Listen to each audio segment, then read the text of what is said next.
chapter, I want to showcase how you can deploy an Azure Public DNS Zone via a Terraform configuration file. So in the previous chapter, we had deployed an Azure load balancer. We had two Azure virtual machines sitting behind the load balancer. And when we go on to the public IP address assigned onto the load balancer, it would direct us onto one of the VMs. Now, normally you would not give an IP address onto your users. You would want users to go on to a domain name, and that domain would be routed onto a specific IP address. So even in this case, we can also spin up an Azure Public DNS Zone that can actually point onto a publicly routable domain, and we can ensure that we point our Azure resources onto Azure Public DNS Zone. So the way that we normally do this is, if we go on to all resources, here I can actually create a public DNS zone. So I can search for DNS zone. I can hit on create.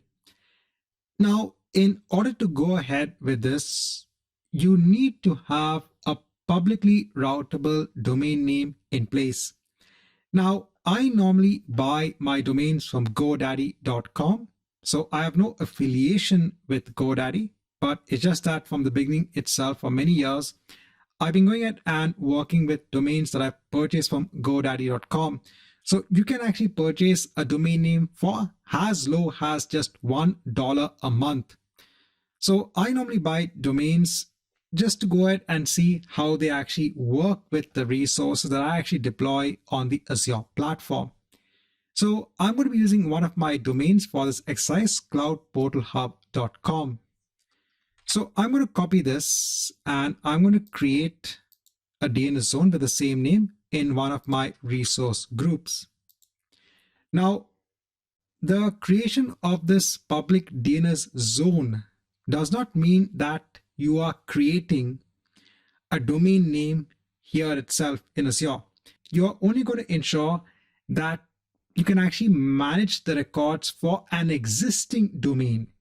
So you can't buy a domain with the help of Azure. You need to buy a domain from an external domain provider and then ensure that you change the settings there to point on to the DNS zone that you have on the Azure platform. So I'll go on tags, go on to review and create. And let me go ahead and hit on create. So now let's wait till this is complete. Once you have the DNS zone in place, you can go ahead on to the resource. And here what you can do is you can add a record set. So we can point cloudportalhub.com onto an IP address. And here the IP address can be the one that is assigned onto the load balancer that we had deployed in the previous chapter.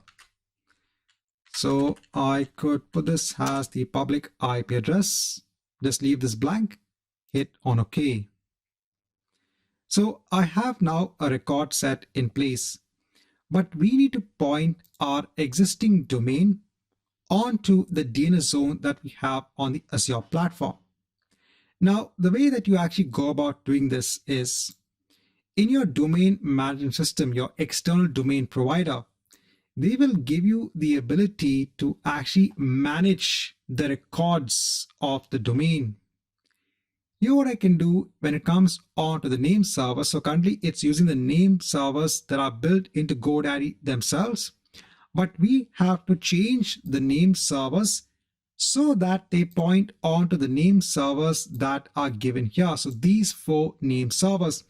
So whenever a request is made for my domain that I have in godaddy.com, that request will then flow on to Azure because we have these name servers entered here.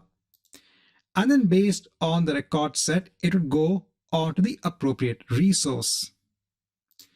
So here I need to tell that enter my own name servers, and I need to add my name servers. So I need to copy this.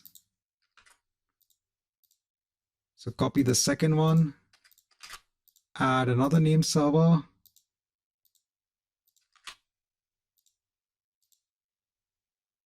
add this name server as well.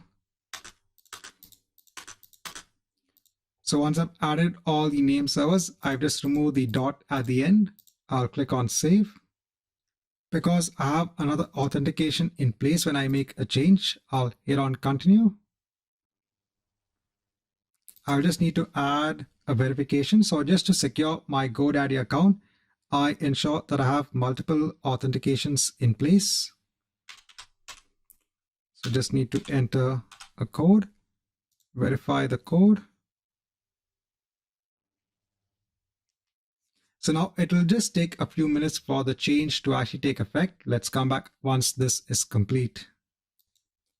Now I just waited for a couple of minutes. Let me just refresh this page when it comes onto my domain. So now these are the name servers pointing on to Azure. And here now, if I go on to cloudportalhub.com, I'm being redirected again onto app VM2. So now instead of using the public IP address, I can use a publicly routable domain name. Now please note that you really don't need to have a public DNS zone in order to achieve this.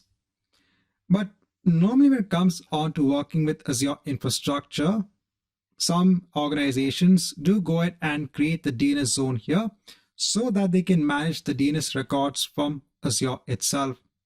That's why I just have this chapter on how you can actually just create a very simple Terraform configuration file to achieve this.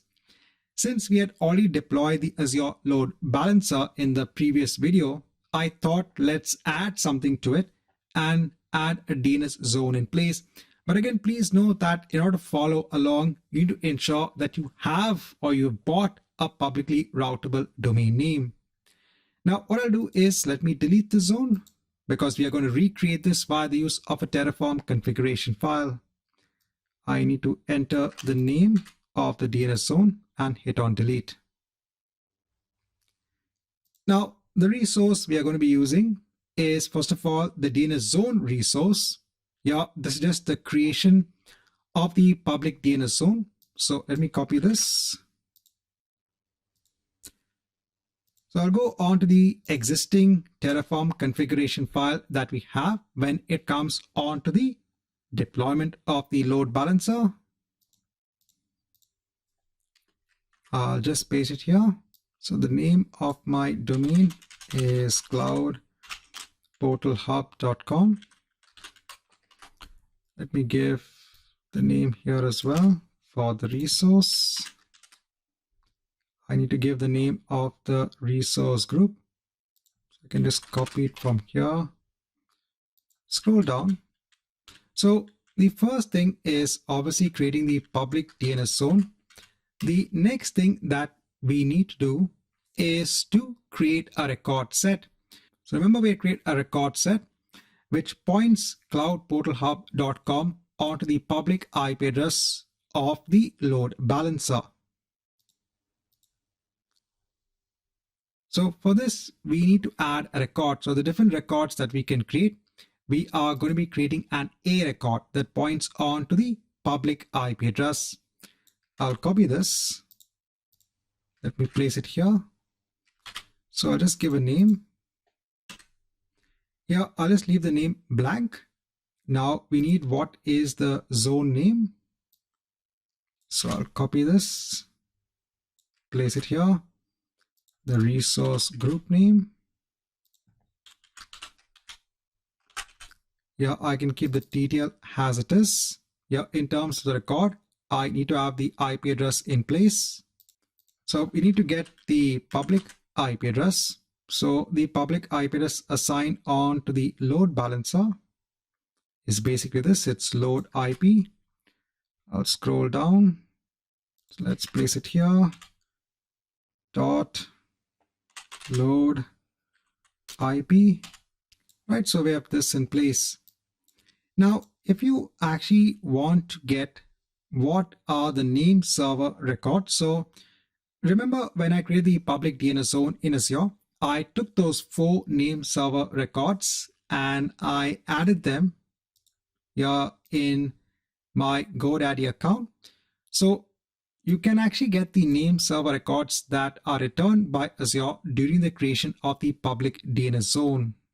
So for that, what we can do, we can add actually an output. So I'll just give the name, and here I'll just say value is equal to, so what we need are the name servers. So what is returned by our public DNS zone? So I need to have the name servers in place.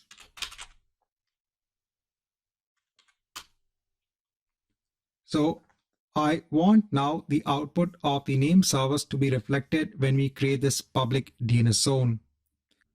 For the load balancer record, what I can also do is I can add a www. So if you want to have a www.cloudportalhub.com, we can also add this as a DNSA record.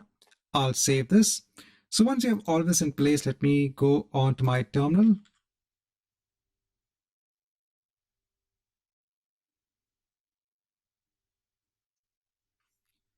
Then let me run the plan, and let's come back once this is complete. Now, once this is complete, here you can see in terms of the output, we are getting the server names. So the server names are the same, NS136. So if I just verify it over here, so all of them are the same. So here now, if I go on to www.cloudportalhub.com, I'm now going on to actually server app VM1. And if I go on to all resources, if I go on to my DNS zone, cloudportalhub.com, here you will see an A record when it comes on to www.cloudportalhub.com, and it is mapped onto the public IP address of the load balancer. Right, so in this video, I want to actually go through how do you actually work with a public DNS zone. I'm going to go ahead and destroy all of my resources that are part of this Terraform configuration file.